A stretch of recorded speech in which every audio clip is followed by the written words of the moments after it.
أعوذ بالله من الشيطان الرجيم.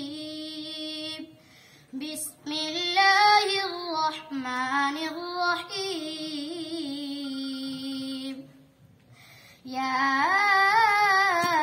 أيها الذين آمنوا استعينوا بالصبر والصلاة إن الله مع الصابرين.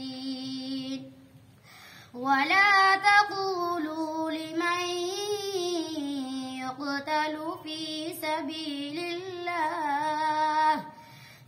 سبيل الله أموات بل أحياء ولكن لا تشعرون.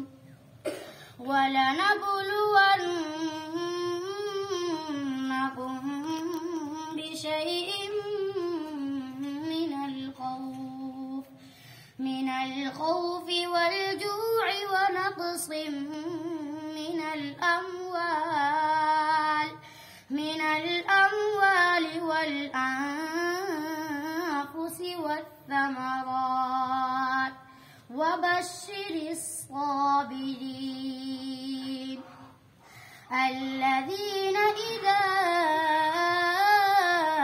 أصابتهم مصيبة قالوا إنا لله وإنا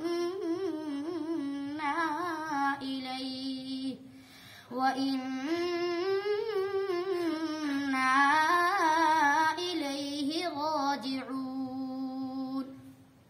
أولئك عليهم صلوات من ربهم ورحمة وأولئك